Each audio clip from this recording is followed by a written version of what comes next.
the context, Senator Cotton asked you a question about your own career, and you indicated that your career is an indication that the military can be welcoming to all kinds of people, but you were then going to explain the context of what your own personal experience has shown you during your time in the military about why we need to take seriously these issues of diversity and inclusion. The senator had other questions, but I'd like to hear how you were going to answer that question, giving the full context. I think the leadership has a responsibility to create a climate where everyone, first of all, we should be welcoming to everyone who can qualify and who is fit to serve and who can maintain the standards. And secondly, we ought to look like the America that we support and defend, and our senior leadership should look like what's in the ranks. And where we've done a great job in recruiting very highly qualified and capable people, I think we need to do a bit better in terms of making sure that we're absolutely inclusive and making sure that we create pathways are available for everybody that's in the ranks to achieve, to realize their full potential. And so that's what that diversity, equity, and inclusion is all about. It's about cohesion. It's about making sure that we remain the most effective and lethal fighting force in the world. And we have been in the past, and we will be in the future. And when we've moved toward diversity in the military, it's always made us stronger. When President Truman integrated the military, it was not uniformly popular. In fact, I believe as Secretary of the Army ended up resigning after refusing to desegregate units about a year after the order. But moves like that, where the military has often led society in building cohesion, the military does it well.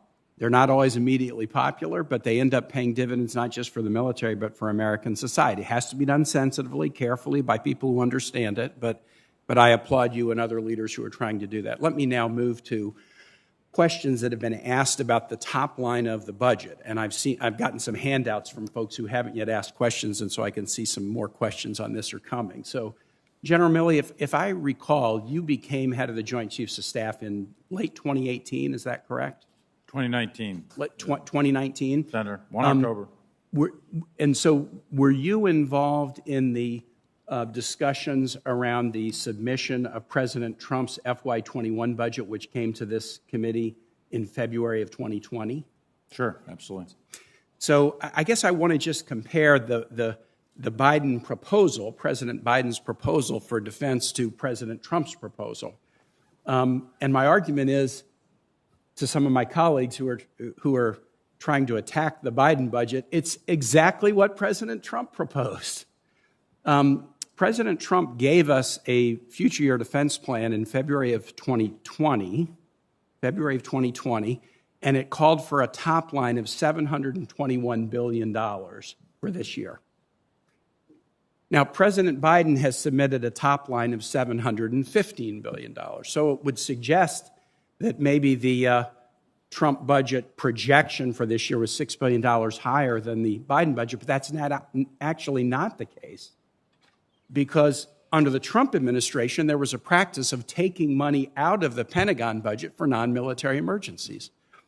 Over a 13-month period an 11-month period between March of 2019 and February of 2020, the Trump administration took $10 billion out of the top line. So that straddled 2 fiscal years. So divide that in half. About $5 to $6 billion a year was taken out of the Pentagon's budget by President Trump. So the difference between 715 and 721 was essentially erased, so long as President Biden doesn't take money for non-military purposes. I have asked the OMB director, I have asked everybody that I know in the Biden White House, is it the intention of this White House to take Pentagon dollars for non-military purposes? And the answer to that is no. President Biden says, if Congress appropriates, I'm going to respect the appropriation, and I'm not going to spirit monies out of the Pentagon and use them for non-military emergencies. So my belief is this is a budget that was essentially identical to the budget that we would have seen under a President Trump, based upon the Trump numbers that were submitted to us over a year ago. And when those numbers were submitted to us, I didn't hear anyone on this committee complain about President Trump didn't have a high enough top line. We ultimately control what the number will be. But in terms of the difference between the two administrations and their budget submissions to this body, I would argue that they're identical. President Biden has submitted a top line that is essentially identical to what President Trump would have submitted based upon the documents they gave us a year ago. With that, Mr. Chair, I yield back. Thank you very much,